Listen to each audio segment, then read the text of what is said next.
The gunshot rang out across the dusty street of Williamsburg, Virginia, just as Clara Ashford pressed herself against the alley wall, her heart hammering so hard she thought her ribs might crack. It was August 1878, and the midday sun beat down mercilessly on the wooden buildings lining the main thoroughfare while somewhere behind her, 3 men who wanted her dead were closing in fast. She had never intended to witness what she saw 2 nights ago in the saloon basement. Never meant to stumble upon the crooked card game where the mayor and his associates were dividing up stolen money from the railroad payroll. But she had been delivering fresh linens to the back rooms, working her second job to keep food on her table after her father died 6 months earlier, and she had seen everything through a crack in the floorboards. They knew she had seen them. They knew she was a problem that needed eliminating. Clara gathered her skirts and ran, her worn boots kicking up dust as she sprinted toward the edge of town. She had nowhere to go, no family left, no one who would stand against men as powerful as Mayor Hutchins and his cronies. The morning stage had already left, and even if she could afford passage, they would catch her before she made it to the depot. Another gunshot cracked the air, splintering the wood of a fence post inches from her head. She veered left, her lungs burning, when suddenly a strong hand grabbed her arm and yanked her sideways into the shadowed space between the general store and the bank. "Easy now," a low voice said against her ear. "I have got you." Clara struggled instinctively, but the grip was firm without being cruel. The man pulled her deeper into the narrow passage, then through a gate she had never noticed before, into a small courtyard behind the buildings. A magnificent black horse stood there, already saddled, its reins tied to a hitching post. "Who are you?" Clara gasped, finally getting a look at her rescuer. He was tall, over 6 feet, with shoulders that strained against his dusty shirt. Dark hair curled slightly at his collar beneath a weather-beaten hat, and his eyes were an unusual shade of gray-green that seemed to see right through her panic, to something steadier underneath. He could not have been more than 25, and there was something about the way he carried himself that spoke of a man who had lived hard and survived. "Name is Parker Owens," he said, his voice calm despite the shouts growing louder in the street beyond. "And unless you want to die today, you are going to have to trust me." "They will kill me if they find me," Clara said, hating how her voice shook. "I know." Parker moved to his horse, checking the saddle straps with practiced efficiency.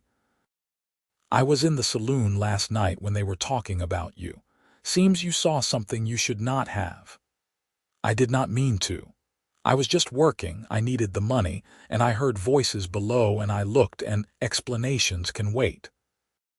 Parker untied the reins and swung up into the saddle with fluid grace, then extended his hand down to her. "Right now we ride or you die. Your choice, but make it quick." Clara stared at his outstretched hand. She knew nothing about this man except his name.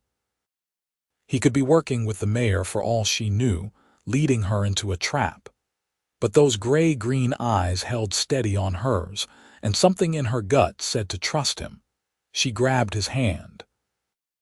His fingers closed around hers, strong and calloused, and he pulled her up behind him as though she weighed nothing. The moment she settled against his back, he spurred the horse forward. They burst from the courtyard through a back alley Clara had never known existed, the horse's hooves thundering against the packed earth. She wrapped her arms around Parker's waist, holding on for her life as they galloped past startled chickens and laundry lines, heading away from the center of town. Behind them, angry voices rose and more gunshots followed, but Parker kept the horse at a dead run, navigating through yards and side streets with the confidence of someone who had planned this route carefully. Within minutes, they had broken free of Williamsburg's outskirts, racing toward the rolling Virginia countryside. Clara pressed her face against Parker's back, feeling the solid muscle beneath his shirt, smelling leather and sweat, and something like pine. Her entire world had just collapsed in the span of 48 hours, and now she was fleeing into the wilderness with a complete stranger. They rode hard for nearly an hour before Parker finally slowed the horse to a walk. They had entered a dense forest of oak and pine, following what seemed to be an old hunting trail. The canopy overhead filtered the harsh sunlight into gentler dappled patterns, and birds sang in the branches above them. "You can breathe now," Parker said, and Clara realized she had been holding herself rigid the entire time. She loosened her grip slightly but did not let go. "Where are we going?" "There is a cabin about 5 miles north of here. Used to belong to a trapper I knew. He died last winter, no family to claim it. It is not much, but it is shelter and it is hidden." "Why are you helping me?" Clara asked. "You do not know me. This is not your fight." Parker was quiet for a moment, guiding the horse around a fallen log. When he spoke, his voice had gone softer. "My sister was about your age. Few years back, she saw something she should not have too. Witnessed a murder in St. Louis where we were living. I was working a cattle drive in Texas when it happened. By the time I got word and made it back, she was dead. They made it look like an accident, but I knew better." Clara's throat tightened. "I am so sorry. I could not save her." The words came out flat, matter of fact, but Clara could hear the old pain beneath them. "But I can save you. When I heard those men talking last night about the woman who needed to disappear, I decided I was not going to let it happen again. Not if I could stop it." They rode in silence after that, and Clara found herself studying the back of Parker's head, the way his hair curled slightly, the set of his shoulders. He had chosen to risk his own life for hers, a stranger, because he had failed to save his sister. The weight of that settled over her heart like a stone. The cabin appeared suddenly through the trees, small and weathered but sturdy looking. Parker dismounted first, then helped Clara down. Her legs nearly buckled when her feet hit the ground and his hand steadied her at the waist. "Easy," he said again, that same calm in his voice. "You have been through hell today." "Today and yesterday and the day before," Clara said, surprised to hear bitterness in her own voice. She never let herself sound bitter. She had learned years ago that bitterness helped nothing. Parker studied her face, really looked at her for the first time since their frantic escape. Clara knew what he saw. A woman of 22 with honey-colored hair coming loose from its pins, pale skin flushed from fear and exertion, brown eyes too large and a face that had grown gaunt from too many missed meals. She had been pretty once, or so people said. Now she just looked tired. "Come on," Parker said, releasing her waist and turning toward the cabin. "Let me get you settled inside. You must be starving." The cabin's interior was sparse but clean. Someone had kept it maintained, and Clara suspected that someone was Parker himself. There was a stone fireplace, a rough-hewn table with 2 chairs, a narrow bed in one corner, and shelves holding basic supplies. A few cooking implements hung from hooks on the wall. Parker moved around the space with easy familiarity, pulling down a tin of coffee and what looked like dried meat. "I've been staying here on and off for the past few months," he explained. "Been working at the Reynolds Ranch about 10 miles east, but I prefer my own company most nights." "You are a ranch hand?" Clara asked, settling into one of the chairs. Her whole body ached with exhaustion. "Cowboy, yes. I drift where the work is. Been doing it since I was 16. He got a fire going in the hearth with practiced efficiency. "What about you? You said you were working at the saloon, delivering linens, cleaning rooms. I also do mending for Mrs. Henderson at the boarding house and help with washing at the hotel twice a week." Clara watched the flames catch and grow. "My father was the blacksmith in Williamsburg. When he died, I had to figure out how to keep our cottage. The bank would not give a loan to a woman, so I work whatever jobs I can get. Parker set a pot of water on to boil. No other family, no one who could help. My mother died when I was young. No siblings. Father had a brother out in California, but I have not heard from him in years.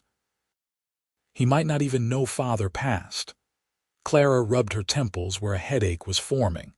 I have been on my own for a while now. I am used to it. Used to it does not mean it is right, Parker said quietly. Something about the way he said it made Clara look up sharply. Their eyes met across the small cabin, and she felt a jolt of connection that surprised her. This man understood loneliness. He knew what it meant to stand alone in the world.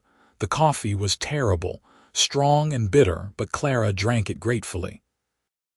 Parker shared his dried venison and some hardtack biscuits he had stored away, and they ate in comfortable silence as the afternoon light slanted through the cabin's single window. "What happens now?" Clara finally asked. "I cannot go back to Williamsburg."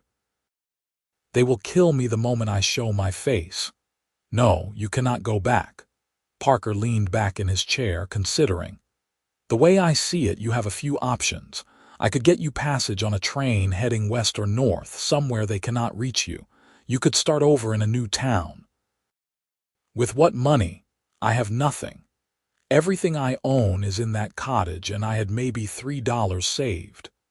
Clara set down her tin cup harder than she intended. "I have no skills except cleaning and mending. How am I supposed to start over with nothing?" Parker's jaw tightened. "I have some money saved. Not a lot, but enough to get you started somewhere." "I cannot take your money. You have already risked your life for me." "Then what do you want to do, Clara?" The use of her first name sent another small jolt through her. "Because staying here is not a long-term solution. Eventually they might come looking, and even if they do not, winter will come and this cabin is not equipped for two people through a Virginia winter." Clara stared at the fire, feeling trapped. She had spent 6 months fighting to survive on her own, taking every job she could find, skipping meals to save pennies, and for what? So she could witness something that would cost her everything anyway. "I do not know," she admitted. "I just know I am tired of running, tired of being afraid, tired of having no control over my own life." Parker was quiet for a long moment. Then he said, "There might be another option." Clara looked at him. "The ranch I work at, Reynolds Place, they have been looking for someone to help Mrs. Reynolds in the house. She is getting on in years and the work is too much for her. Cooking, cleaning, that sort of thing. It would not pay much, but it would be room and board and honest work. Would they hire me? A woman with no references who just fled town. Mr. Reynolds does not care much for what happens in Williamsburg. He keeps to his own land and expects others to respect his boundaries. If I vouch for you, he will give you a chance." Parker met her eyes. "It is not a perfect solution, but it would keep you safe and fed while you figure out what comes next." Hope, fragile and dangerous, flickered in Clara's chest. "Why would you do that for me? You could just give me money and send me on my way. Instead, you are offering to keep me close, to keep helping me." Parker stood and walked to the window, looking out at the darkening forest. "I told you about my sister. What I did not tell you is that for 2 years after she died, I have been looking for the men who killed her. I tracked them from St. Louis to Kentucky, then lost the trail. Been drifting ever since, picking up ranch work where I can find it, trying to figure out what I am supposed to do with the anger that sits in my chest like a stone." He turned back to face her.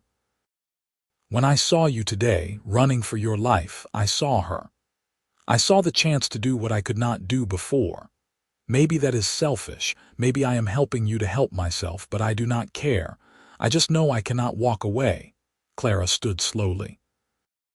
The firelight painted Parker's face in shades of gold and shadow, highlighting the strong line of his jaw, the intensity in those gray-green eyes. He was offering her more than safety. He was offering her a lifeline when she had been drowning. "Then I will go to the Reynolds Ranch with you," she said. "I will work hard, I will earn my keep, and I will try to stay out of trouble." A hint of a smile crossed Parker's face, the first she had seen from him. It transformed his features, made him look younger and less burdened. Staying out of trouble seems wise. The sun had fully set by then, and Parker insisted Clara take the bed while he made himself comfortable on the floor near the fire. She protested, but he would not be moved. "You have had the worst day," he said simply. "Sleep. Tomorrow we will head to the ranch." Clara lay down on the narrow bed, still fully dressed, and pulled the rough blanket over herself. Through the flickering firelight she could see Parker's silhouette as he stretched out on the floor, his saddle serving as a pillow. He had his gun within easy reach, she noticed. Even here, hidden away, he was keeping watch. She thought she would be too anxious to sleep, her mind too full of everything that had happened. But exhaustion pulled her down fast and hard, and her last conscious thought was how strange it felt to know someone was watching over her, keeping her safe. When Clara woke, the cabin was filled with soft gray light and the smell of coffee. She sat up disoriented, her heart racing before she remembered where she was. Parker stood by the fire, pouring hot water into 2 tin cups. "Morning," he said, glancing over at her.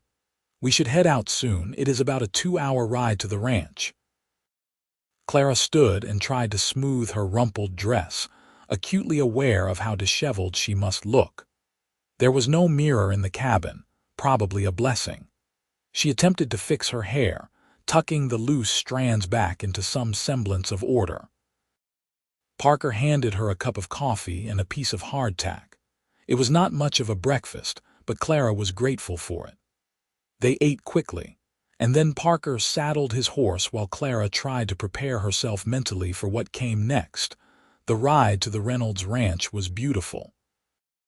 The morning sun filtered through the trees, and the Virginia countryside spread out in rolling hills covered in late summer green. Clara sat behind Parker again, her arms around his waist, and found herself relaxing into the rhythm of the horse's gait. "Tell me about the Reynolds family," she said after a while. "What should I expect? Mr. Reynolds is in his 60s, tough as leather, fair-minded. He built the ranch from nothing 40 years ago. Mrs. Reynolds is his second wife, probably 50 or so, kind woman, but her health is not what it was. They have 2 sons, but both went east to work in the railroad business. Mr. Reynolds thinks they are fools for leaving ranch life, but he does not say it often. And they will just accept me showing up.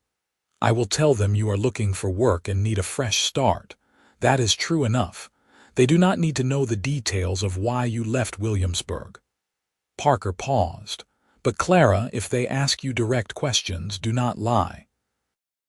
Mr. Reynolds can spot a liar at 50 paces. Just be honest without volunteering everything." Clara absorbed this. "What about the other ranch hands? Will they cause trouble?" "There are only 3 others right now. Chuck is the oldest, been with Mr. Reynolds for 20 years, good man. Then there is young Tom, just 17, learning the trade. And Sam, who mostly keeps to himself. They are decent enough. They might be curious about you, but I will make sure they keep their distance." The way Parker said that last part with quiet authority made Clara wonder about his standing among the ranch hands. He spoke like someone used to being respected, even deferred to. They crested a hill, and the ranch spread out below them. It was bigger than Clara had expected, with a large main house, a barn, several outbuildings, and endless stretches of fenced pasture where cattle grazed. The main house was 2 stories, painted white with a wide porch wrapping around the front. It looked solid and prosperous, the kind of place that had weathered many seasons and would weather many more. Parker guided the horse down the slope toward the barn. As they approached, An older man emerged from the structure, wiping his hands on his pants. He was barrel-chested with silver hair and a weathered face that had seen decades of sun and wind. "Parker," the man called out, his voice gravelly but friendly. "You are back early. Was not expecting you until tonight." Parker dismounted and helped Clara down before turning to the older man. "Mr. Reynolds, I have brought someone who is looking for work. This is Clara Ashford. Clara, this is John Reynolds." Mr. Reynolds looked Clara over with sharp blue eyes that missed nothing. She forced herself to meet his gaze directly, to stand straight despite her exhaustion and disheveled appearance. "Mrs. Reynolds was just saying this morning that she is drowning in work," Mr. Reynolds said slowly. "You have experience with housework." "Yes, sir. I have been working cleaning jobs in Williamsburg for the past 6 months, and before that I kept house for my father for years. I can cook, clean, mend, do laundry. I am a hard worker and I do not complain." "Why did you leave Williamsburg?" The question was direct, exactly as Parker had warned. Clara chose her words carefully. "I witnessed something I should not have. Some powerful men wanted to make sure I stayed quiet permanently. Parker helped me get out before they could." Mr. Reynolds looked at Parker. "This going to bring trouble to my ranch?" "No, sir," Parker said firmly. "They do not know where she went. As far as they know, she could be anywhere in Virginia or beyond. They have no reason to look here." Mr. Reynolds grunted, considering. Then he turned back toward the house. "Come on, then. Let Martha look at you. She will decide if you will fit." Clara shot Parker a nervous glance. He gave her a small nod of encouragement, and she followed Mr. Reynolds toward the main house, very aware of Parker walking behind her. The inside of the house was clean but cluttered with the kind of accumulated possessions that come from decades of living in one place. Furniture that did not quite match, family photographs on the walls, a grandfather clock ticking steadily in the corner. It felt like a home, lived in and loved. "Martha," Mr. Reynolds called out, "we have a visitor." A woman appeared from what looked like the kitchen, wiping flour from her hands with a towel. She was plump and gray-haired with a round face and kind eyes, though Clara could see the lines of fatigue around her mouth. "This is Clara Ashford," Mr. Reynolds said. "She is looking for housework. Parker brought her." Mrs. Reynolds' eyes went immediately to Parker and her expression softened. "Did he now? Well, if Parker vouches for her, that is good enough for me. Lord knows I could use the help. My knees are not what they were, and trying to keep this house clean while cooking for 5 men is wearing me down to nothing." "I can start immediately," Clara said. "I do not need much, just a place to sleep and meals. Whatever wage you think fair." Mrs. Reynolds laughed, a warm sound. "Honey, any wage would be fair if you can actually help me manage this place. Come, let me show you where you would stay." She led Clara upstairs to a small room at the back of the house.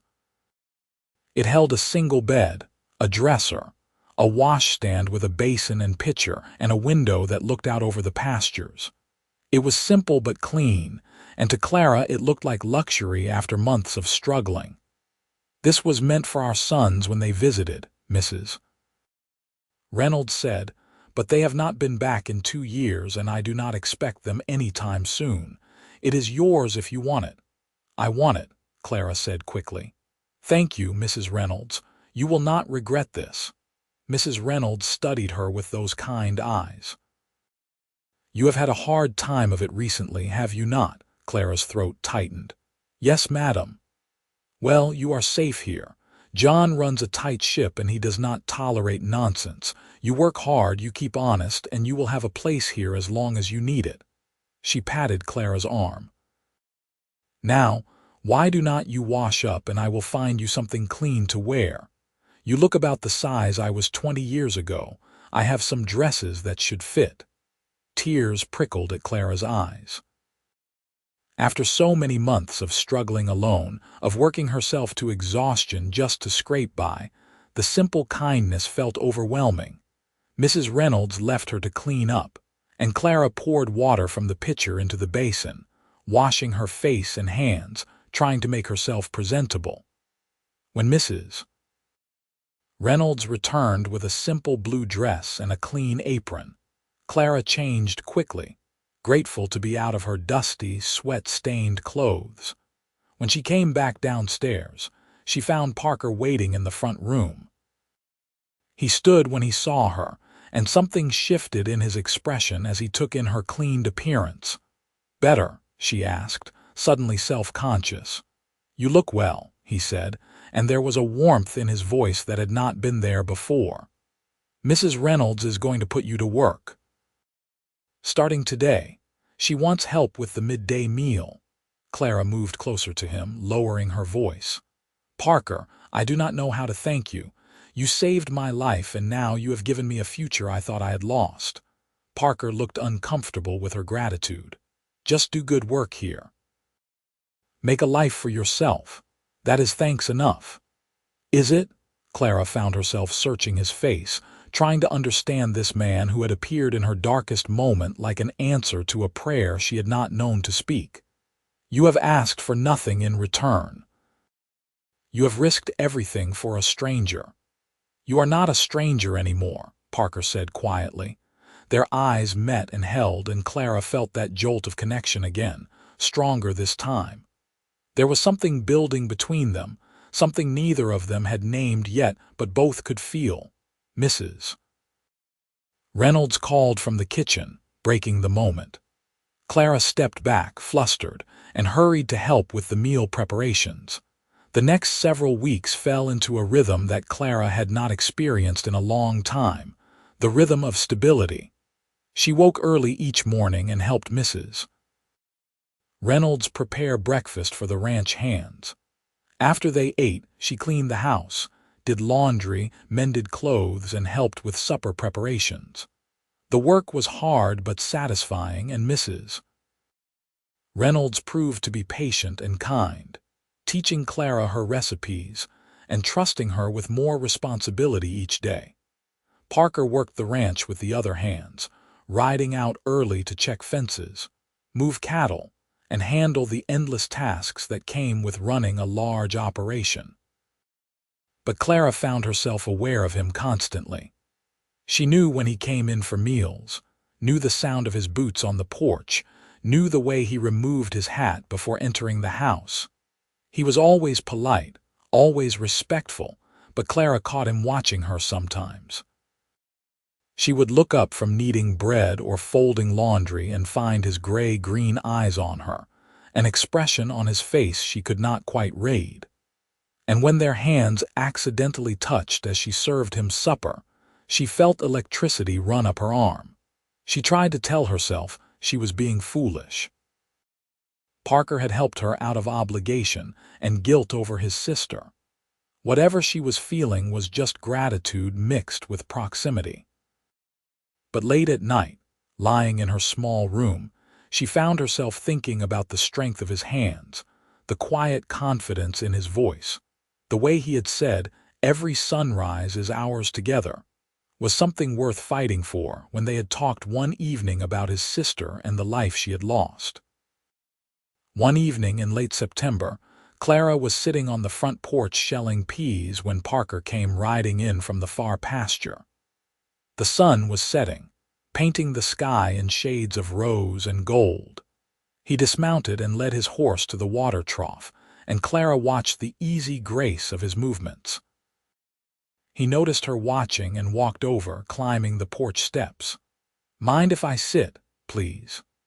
Clara moved the bowl of peas to make room on the bench.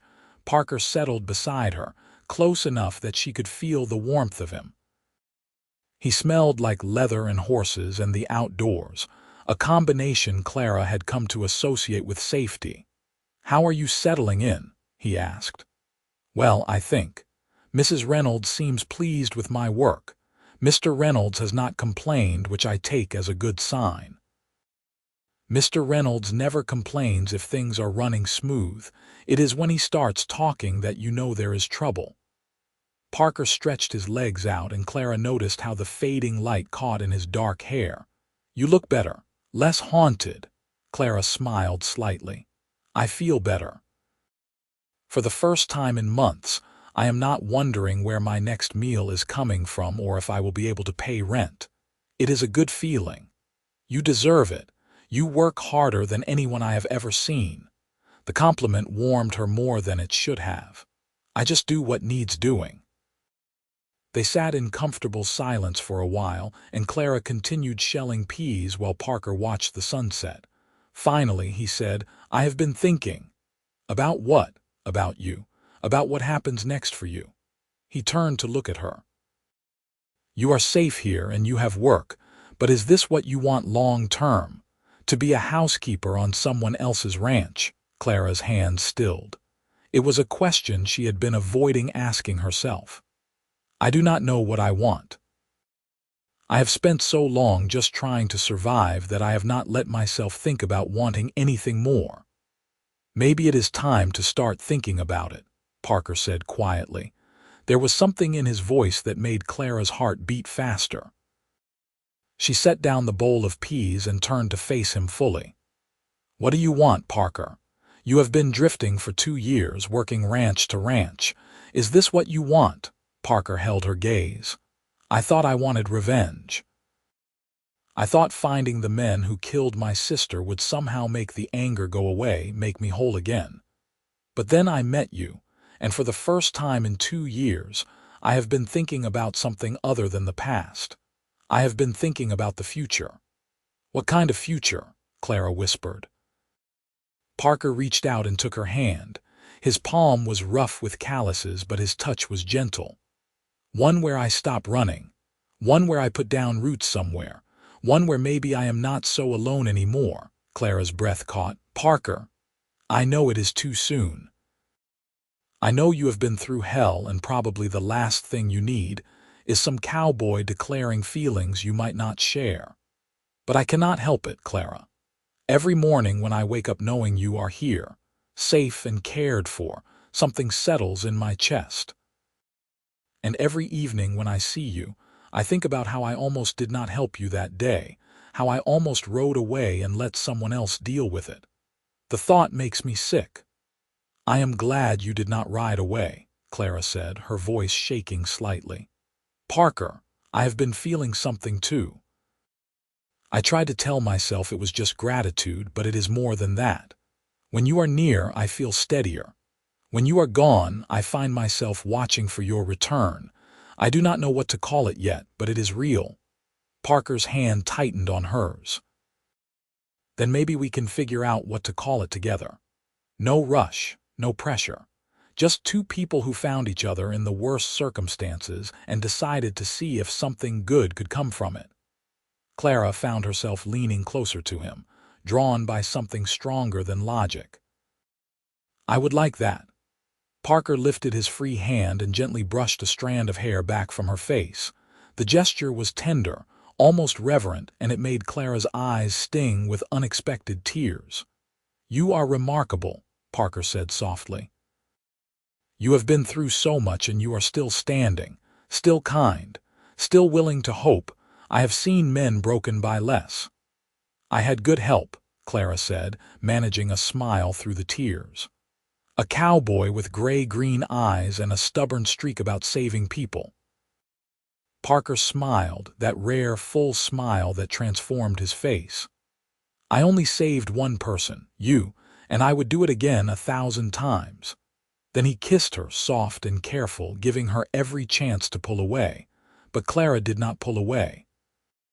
She leaned in, her hand coming up to rest against his chest where she could feel his heart beating as fast as hers. The kiss was sweet and tentative, full of promise and possibility. When they finally broke apart, Parker rested his forehead against hers. "Every sunrise," he murmured. "Every single one. They are ours now, Clara. Together." "Together," she echoed, and for the first time since her father died, she felt like she had come home. The next few months transformed Clara's life in ways she had never imagined possible. Her relationship with Parker deepened gradually, built on shared conversations and stolen moments.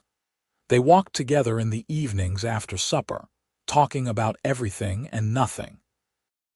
Parker told her about growing up in Missouri, about learning to ride before he could properly walk, about his sister Sarah, and the light she had brought to their family.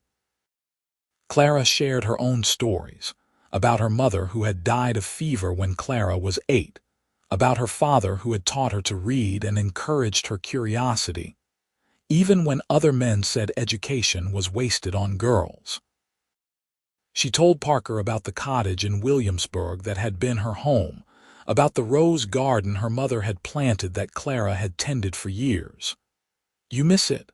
Parker asked one evening as they sat by the creek that ran through the Reynolds property. "Sometimes. But not as much as I thought I would." Clara watched the water flow over the rocks. That cottage held a lot of memories, but toward the end it also held a lot of struggle and loneliness. "Here I have purpose. I have people who care about me. I have you." Parker pulled her closer against his side. They had grown comfortable with casual touches, with his arm around her shoulders or her hand in his. It felt natural, right? "I want to build you a house someday," Parker said suddenly. "Nothing fancy, but solid, with a big kitchen for you and a porch where we can sit in the evenings. Maybe some land for a garden if you want one." Clara's heart swelled. "That sounds like a future." "It is a future, our future if you will have it." Parker turned to look at her. "I know we have not known each other long by most standards, but I know what I feel, Clara. I love you. I want to build a life with you." Clara had known the words were coming, had felt them hovering in the air between them for weeks, but hearing them spoken aloud still made her breath catch. "I love you too," she said, and it was the easiest truth she had ever spoken. "I think I started falling for you that first day when you grabbed my hand and told me to trust you, and I have been falling ever since." Parker kissed her there by the creek, with the sound of water flowing and birds settling in for the night.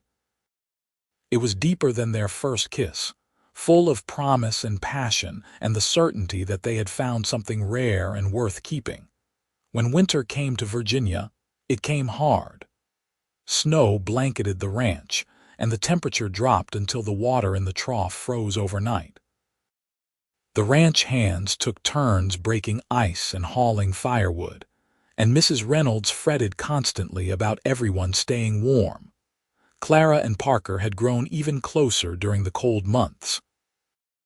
He had asked her to marry him on Christmas Eve, presenting her with a simple gold band that had belonged to his mother. Clara had said yes through happy tears, and they had shared the news with the Reynolds family over Christmas dinner. Mrs. Reynolds had cried and hugged them both, declaring she had known from the moment she saw them together that they were meant to be. Mr. Reynolds had shaken Parker's hand solemnly and told him he was getting a good woman, and he had better treat her right or answer to him. They planned the wedding for early spring, wanting to wait until the worst of winter had passed. Mrs. Reynolds threw herself into preparations with an enthusiasm that made Clara laugh and tear up in equal measure. The older woman had no daughters of her own, and she treated Clara's wedding as the event she had always dreamed of planning. One snowy evening in February, Clara was sewing her wedding dress by the fire when Parker came in from checking on the horses. He stamped snow from his boots and removed his coat, then came to sit beside her on the sofa. "Still at it?" he asked, admiring the simple white dress taking shape under her skilled hands. "Mrs. Reynolds wants it to be perfect." "I keep telling her I would be happy to marry you in my everyday dress, but she insists." Clara set down her needle and leaned against Parker's shoulder. "I do not mind, though. It gives her such joy to help." Parker wrapped his arm around her. "She loves you. We all do. I love you all, too. This place, this family you have given me, it is more than I ever dreamed of having." Clara tilted her head to look up at him. "Do you ever regret helping me that day, taking on the burden of my troubles?" "Never," Parker said fiercely. "You are not a burden, Clara. You are the best thing that ever happened to me. You gave me a reason to stop running, a reason to plant roots and build something real. I should be asking if you regret trusting me." "Never," Clara echoed, smiling. "You saved my life in every way a person can be saved." They sat together in comfortable silence, listening to the fire crackle and the wind howl outside. It was peaceful, domestic, everything Clara had lost when her father died and everything she had found again with Parker. "I have been thinking," Parker said after a while. "Mr. Reynolds offered me a permanent position as his foreman. Chuck is ready to retire and he thinks I can handle the job." Clara sat up straight. "Parker, that is wonderful. Did you accept?" "I told him I needed to talk to you first. It means we would stay here, at least for the foreseeable future. The job comes with a small house on the property, one of the old line shacks that has been fixed up. It is not much, but it is ours if we want it." "Our own house?" Clara's eyes widened. "Parker, of course I want it. I would live anywhere with you, but having our own place, that is more than I hoped for." Parker grinned. "Then I will tell him yes tomorrow.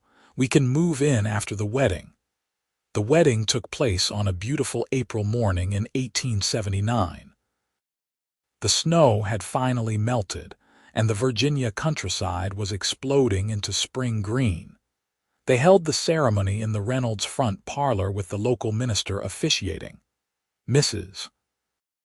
Reynolds had decorated with wildflowers and ribbons, and she had baked a cake that was probably too elaborate for such a small gathering, but no one complained. Clara wore the white dress she had sewn herself, simple and elegant, with her honey-colored hair pinned up and adorned with small white flowers. When she came down the stairs and saw Parker waiting for her, her breath caught. He wore his best shirt and pants, freshly cleaned and pressed, and he had trimmed his hair and shaved. But it was the look in his eyes that made her heart race, the pure love and devotion she saw there. The ceremony was short but meaningful. They exchanged vows in front of Mr. and Mrs. Reynolds, the 3 ranch hands, and a few neighbors who had been invited. When the minister pronounced them husband and wife, Parker kissed Clara with such tenderness that Mrs. Reynolds started crying again. The small reception that followed was full of laughter and good food. Mr. Reynolds made a toast about finding love in unexpected places and holding tight to it when you did. Mrs. Reynolds fussed over making sure everyone had enough cake. The ranch hands teased Parker good-naturedly about being a married man now, and Parker took it all with good humor. As the sun began to set, Parker and Clara walked together to their new home.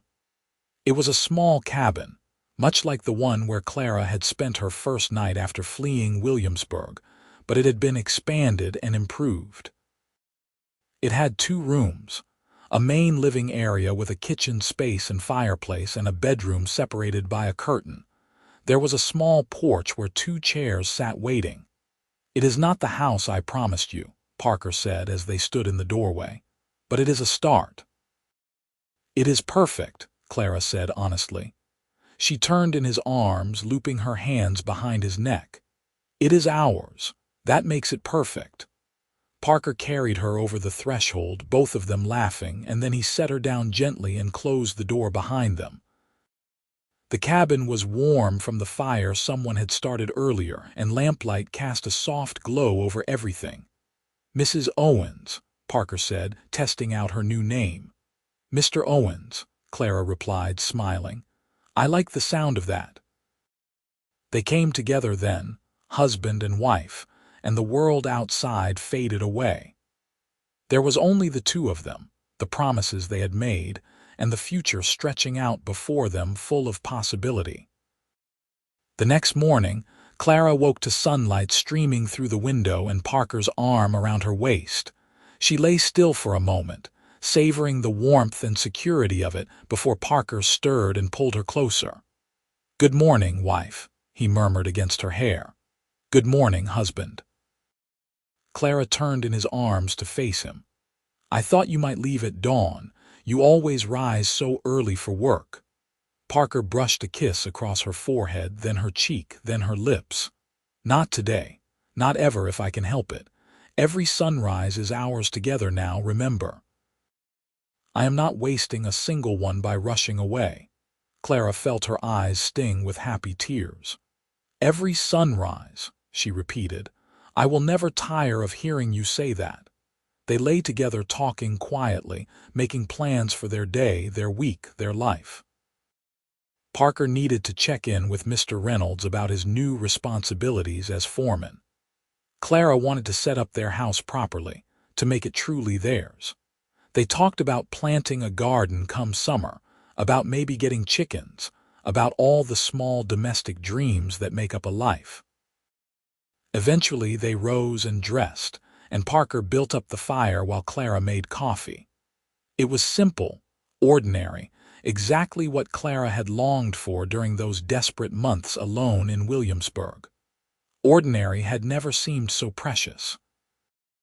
As spring turned to summer, Parker settled into his role as foreman with natural authority. The ranch hands respected him, Mr. Reynolds trusted his judgment, and the ranch prospered under his careful management. Clara continued helping Mrs. Reynolds with the main house, but she also focused on making their cabin a true home.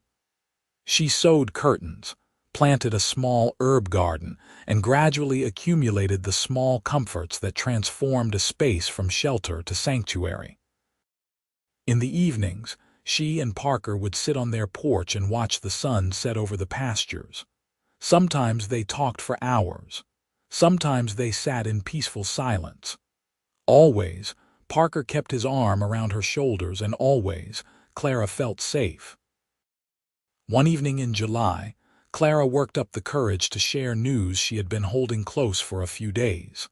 They were sitting in their usual spots on the porch, and Parker was telling her about a difficult calf birth he had helped with that afternoon.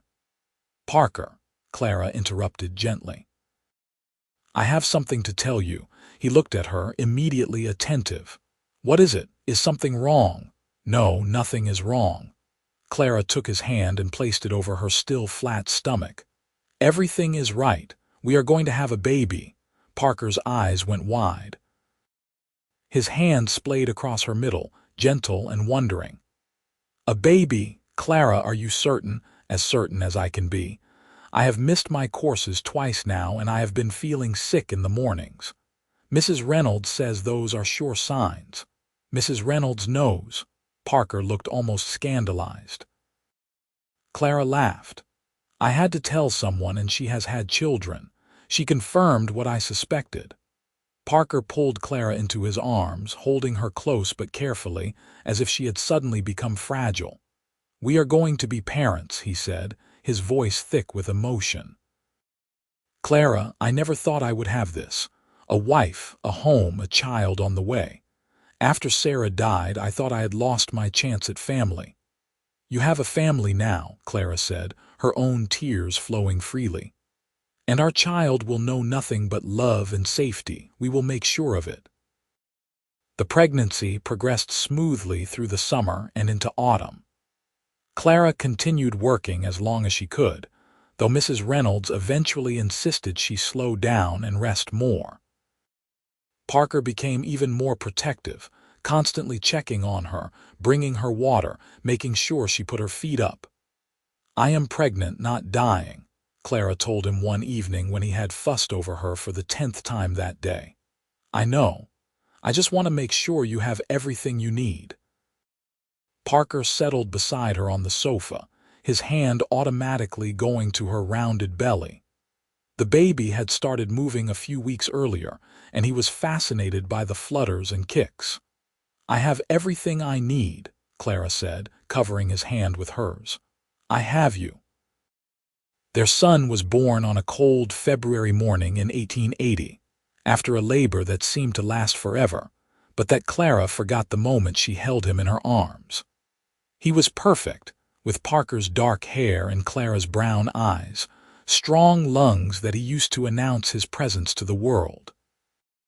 Parker had stayed with Clara through the entire labor, holding her hand, wiping her brow, offering words of encouragement. When the midwife finally placed the baby in his arms, he looked down at his son with such wonder and love that Clara started crying all over again. "He is perfect," Parker whispered. "Clara, he is absolutely perfect." "What should we name him?" Clara asked, exhausted but happier than she had ever been. Parker looked at her, then back at the baby. "I was thinking about my father. His name was James. Would you be all right with that?" "James Owens." Clara tested the name. "I love it." Little James proved to be a healthy, happy baby who rarely cried and seemed content to observe the world with his wide brown eyes. Parker was a devoted father, taking on night duties without complaint, walking the floor with James when he was fussy, changing nappies with the same competence he brought to every task. Mrs. Reynolds visited often, bringing gifts and advice and help. She doted on James as if he were her own grandchild, and Clara was grateful for her wisdom and support. Mr. Reynolds, too, seemed pleased by the baby's arrival, declaring that the ranch would need a new generation to keep it going. As James grew from infant to toddler, Clara and Parker's life fell into a rhythm of work and family. Parker continued as foreman, handling the increased responsibilities with grace. Clara managed their household and helped Mrs. Reynolds when she could, though her primary focus was on James. They were happy in a way that seemed almost too good to be true. Sometimes Clara would wake in the night and watch Parker sleeping beside her, their son in his cradle nearby, and marvel at how far she had come from that terrified woman running for her life in Williamsburg. One evening when James was about 2 years old, Clara and Parker were sitting on their porch watching their son toddle around the yard, chasing fireflies in the gathering dusk. "You ever think about Williamsburg?" Parker asked. "About what happened there?" Clara considered the question. "Sometimes. I wonder if they ever figured out I survived, if they looked for me. Mostly I am just grateful it led me here." "I heard something in town last week," Parker said carefully. "The mayor was arrested for corruption. Seems someone finally found evidence of all his schemes." "He is in prison now," Clara's breath caught. "Does that mean I could go back, that I would be safe?" "Probably. But would you want to?" Parker turned to look at her. "This is our home now, Clara, our life. I know, and I would not trade it for anything." Clara watched James discover a particularly bright firefly and squeal with delight. "But it is nice to know I could visit if I wanted to. See the cottage, my father's grave, maybe retrieve some of my mother's things I left behind." "We could make a trip," Parker offered. "Take James, show him where you grew up, as long as you are sure it is safe." They made the trip that autumn, a journey that felt surreal to Clara. Williamsburg looked the same but felt different, smaller somehow. With Parker and James by her side, the fear that had chased her out no longer had power over her. They visited her father's grave, and Clara placed wildflowers on the stone. She introduced Parker to the few people who had been kind to her, showed him the cottage that had been her home. It had been sold to another family, but the new owners graciously let her walk through the rose garden one last time. "It is strange," Clara said as they prepared to leave town. "I spent so much of my life here, but it does not feel like home anymore. Home is the ranch, our cabin, you and James." Parker kissed her temple. "Then let us go home." They returned to the ranch and to their life there. The years passed in a blur of hard work and simple joys. James grew into a bright, energetic boy who followed his father everywhere, determined to be a cowboy like him. Parker taught him to ride, to rope, to care for animals, all the skills he would need for ranch life. Clara gave birth to a daughter when James was 4. They named her Sarah, after Parker's sister, and she proved to be as different from her brother as night from day. Where James was bold and adventurous, Sarah was thoughtful and careful. She preferred helping Clara in the house and garden to riding with Parker and James. Mr. Reynolds passed away peacefully in his sleep when Sarah was 2, and Mrs. Reynolds followed him less than a year later. In his will, Mr. Reynolds left the ranch to Parker, recognizing that he had been managing it effectively for years, and that neither of his own sons had any interest in ranch life. Parker was overwhelmed by the responsibility and the trust Mr. Reynolds had placed in him. "I am just a cowboy who happened to be in the right place at the right time," he told Clara the night they learned about the inheritance. "You are so much more than that," Clara said firmly. "You built this ranch into what it is today. You earned this, Parker, and you will honor Mr. and Mrs. Reynolds' memory by continuing to run it well." And he did. Under Parker's leadership, the ranch continued to prosper. He hired good men, treated them fairly, and built a reputation for honesty and quality that spread throughout Virginia. Clara managed the books and the household, her sharp mind for numbers and organization proving invaluable to the business side of ranching. They added onto their cabin over the years, expanding it into a proper house with multiple bedrooms, a large kitchen, and a parlor. Clara finally got her rose garden, planting cuttings from her mother's original bushes that she had brought back from Williamsburg. It bloomed beautifully every summer, a living connection to her past and her mother's memory. When James was 10 and Sarah was 6, Clara discovered she was pregnant again. The pregnancy was harder than the previous 2, and Clara was often tired and uncomfortable. Parker worried constantly, but Clara reassured him that everything was fine. Their third child, a son they named William after the town where their story began, arrived healthy and squalling in the spring of 1890. He had Parker's gray-green eyes and Clara's honey-colored hair, and from the start, he seemed determined to keep everyone on their toes with his endless energy. "3 children," Parker said one evening as they sat on their porch, now expanded and furnished with comfortable chairs. James was helping with the evening chores, Sarah was reading by lamplight inside, and baby William was sleeping in Clara's arms. "We have a full house." "We have a family," Clara corrected. "A beautiful, noisy, wonderful family." Parker reached over and took her hand, the same gesture he had made so many times over the years.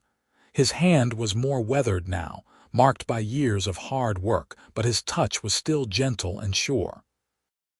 "Do you remember what I told you that first morning?" he asked. "In the cabin after I helped you escape. You told me a lot of things that morning," Clara said, smiling. "I told you that every sunrise was ours together. I meant it then, and I mean it now. Every single morning I wake up next to you, I am grateful for the choice I made to help you that day."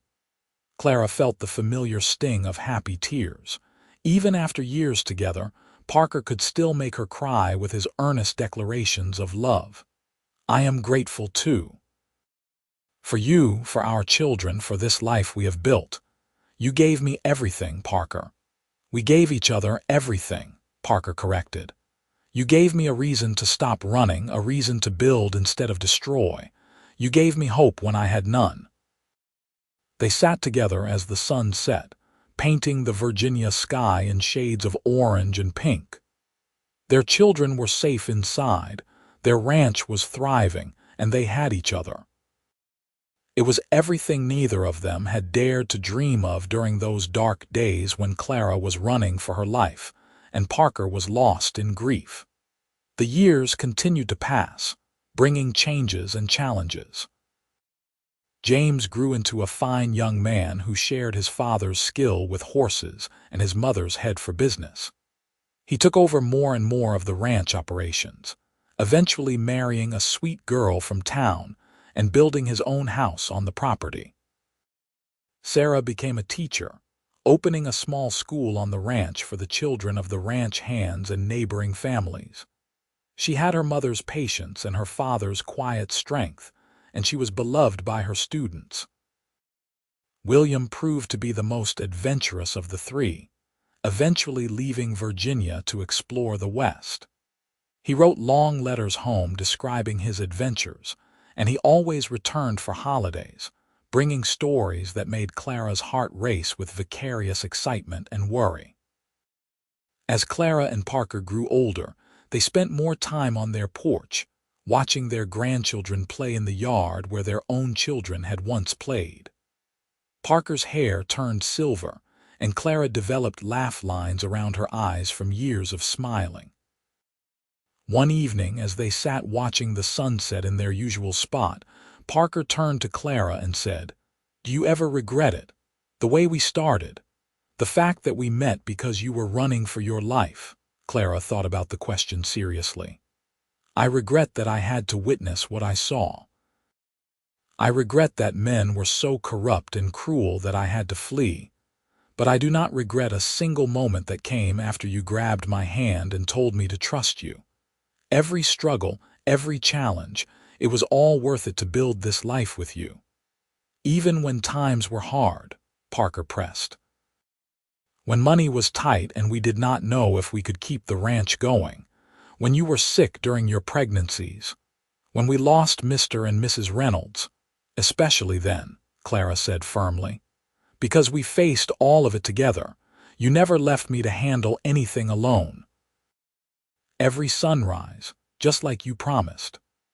Parker pulled her close, and she rested her head on his shoulder, fitting against him as perfectly as she had that first time all those years ago. They had built something lasting, something real from the ashes of loss and fear. "I love you, Clara Owens," Parker said. "I have loved you since the moment you grabbed my hand and chose to trust me, and I will love you until my last breath. I love you too, Parker Owens. You saved my life and then you made it worth living." They sat together until the stars came out. Two people who had found each other in the most unlikely circumstances and built a love story that spanned decades. Their children and grandchildren moved through the house behind them. The ranch settled into evening quiet, and the Virginia night wrapped around them like a comfortable blanket. Clara thought about that terrified woman running through the streets of Williamsburg, certain she was going to die, having lost everything that mattered. She wished she could go back and tell that woman that everything would be all right, that a cowboy with gray-green eyes would save her, that she would find love and family and a home beyond anything she had imagined. But she could not go back, and perhaps that was for the best. The journey had been hard, but it had shaped her into the woman she was now. And every moment of fear and uncertainty had been worth it to end up here, with Parker's arm around her and their family safe and happy around them. As they finally rose to go inside for the night, Parker paused and looked up at the star-filled sky. "Another sunrise coming," he said softly. "Another sunrise together," Clara agreed, taking his hand. And as they walked into their home, surrounded by the evidence of a life well lived and a love well earned, Clara knew that no matter how many sunrises remained to them, each one would be precious. Each one would be theirs, together. The seasons turned, bringing them into their later years with grace. Parker's hands grew more gnarled from decades of ranch work, but they were still strong enough to hold Clara close. Clara's hair turned silver, matching Parker's, and her body bore the marks of 3 pregnancies and years of hard work. But Parker still looked at her with the same love and wonder he had shown on their wedding day. They celebrated their 30th anniversary surrounded by children, grandchildren, and even a few great-grandchildren. James and his wife had given them 4 grandchildren, all of whom showed promise as future ranchers. Sarah had 2 children of her own and continued teaching, passing down knowledge and kindness to the next generation. William had finally settled down, marrying a spirited woman he met in Colorado and bringing her back to Virginia to meet his family. At the anniversary celebration, held in the main ranch house that had been expanded several times over the years. Their oldest grandson stood to make a toast. "To Grandpa Parker and Grandma Clara," he said, raising his glass. "You built all of this from nothing. You created a legacy of love and hard work that all of us benefit from. We are grateful for your example and your sacrifice." Parker squeezed Clara's hand under the table. Later, when the party had wound down and most people had gone home, they took their customary walk out to the porch. 30 years, Clara marveled. "It has gone so fast." "And so slow," Parker countered. "Every day with you has been a gift, but there have been enough of them that I cannot imagine life any other way." They sat in their chairs, worn comfortable from decades of use. The ranch spread out before them, quiet in the moonlight. Cattle grazed in the distance. The barn stood solid and strong. Their children's homes dotted the property, lights glowing warmly in the windows. "We did good, did we not?" Clara asked softly. "We did better than good. We built something that will last long after we are gone." Parker turned to look at her. "Our great-grandchildren will sit on this porch someday, and maybe someone will tell them the story of how their great-great-grandparents met. How a woman was running for her life, and a cowboy decided to save her." "I hope they tell them the whole story," Clara said. "Not just the dramatic beginning, but everything that came after. The hard work, the love, the choice to build instead of give up." "They will," Parker assured her, "because that is the important part. Anyone can have a dramatic beginning. It is what you do with the years that follow that matters." As winter came on, Parker's health began to decline. He had always been strong as an ox, never sick, always working, but age catches up to everyone eventually. He developed a cough that would not go away, and his energy began to flag. Clara watched with growing concern as the man who had always been her rock began to show signs of mortality. "You need to see the doctor," she insisted one morning after Parker had a particularly bad coughing fit. "I am fine," Parker protested, but his voice lacked conviction. "You are not fine, and I am not losing you to stubbornness." Clara put her hands on her hips in the stance that all their children knew meant business. "We are going to town today, and you are seeing Dr. Morrison, and that is final." Parker knew better than to argue when Clara used that tone. They went to town, and Dr. Morrison confirmed what Clara had feared. Parker's lungs were damaged, probably from years of breathing in dust and smoke. There was not much to be done except rest and try to avoid exertion. Parker hated being confined to the house, hated having to watch from the window as James and the ranch hands did the work he had always done himself. But Clara was firm, and the doctor's orders were clear. "This is not how I wanted our story to end," Parker said one evening as Clara helped him into bed. "With me weak and useless." "You are not useless," Clara said sharply. "You are resting so you can heal. And our story is not ending, Parker Owens. Do not even suggest such a thing." But they both knew the truth. Parker was 73 years old and his body was wearing out. The cough grew worse as winter deepened, and there were days when he barely had the strength to get out of bed. Through it all, Clara stayed by his side. She read to him, brought him meals, sat with him for hours just holding his hand. Their children visited constantly, bringing grandchildren and great-grandchildren to brighten Parker's days.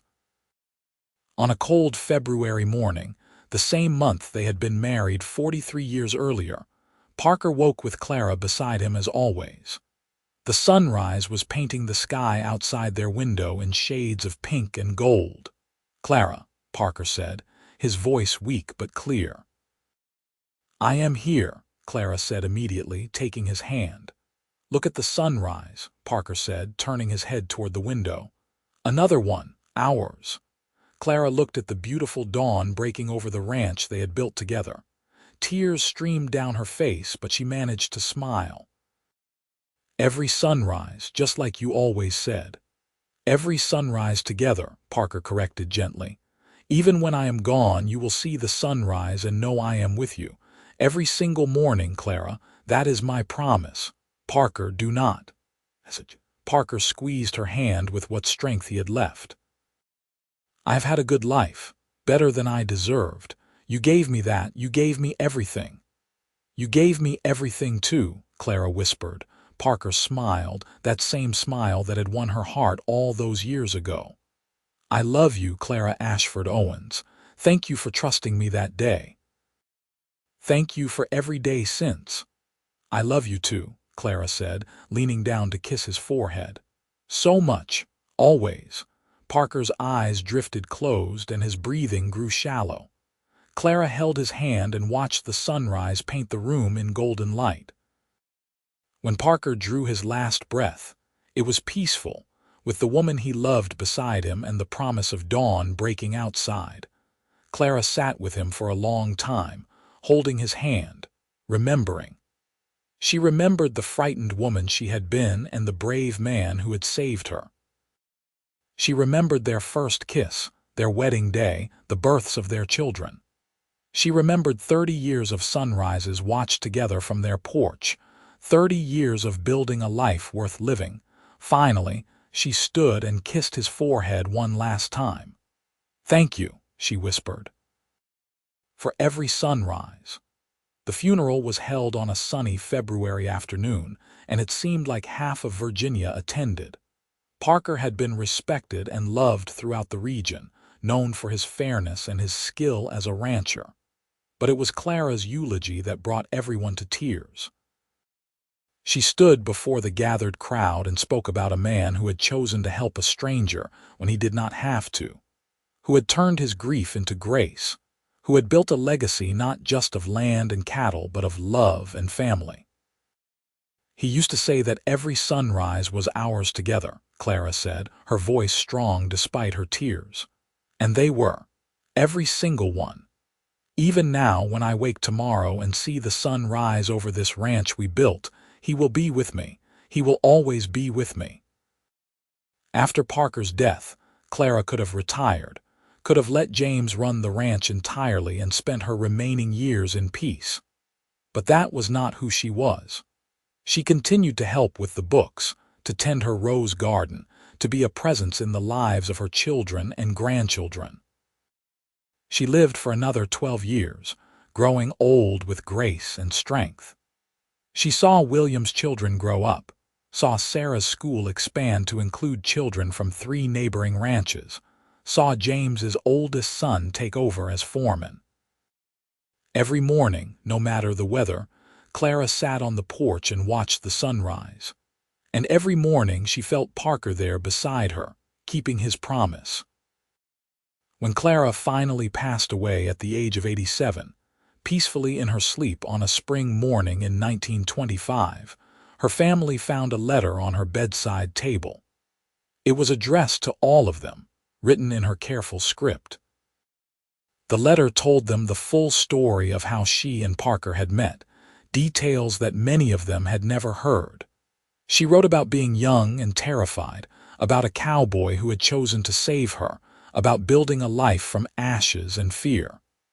Do not mourn me, the letter concluded. I have lived a full and beautiful life, longer than I had any right to expect when I was running for my life through the streets of Williamsburg all those years ago.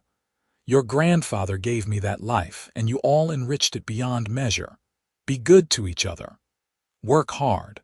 Love deeply. And remember that every sunrise is a gift, a chance to begin again, a promise that better things are possible.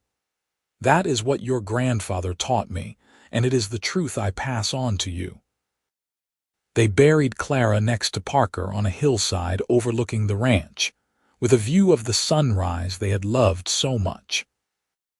The stone read, Clara Ashford Owens, 1856-1925, beloved wife, mother, grandmother, every sunrise is ours together. And Parker Owens, 1853-1921, beloved husband, father, grandfather, every sunrise is ours together.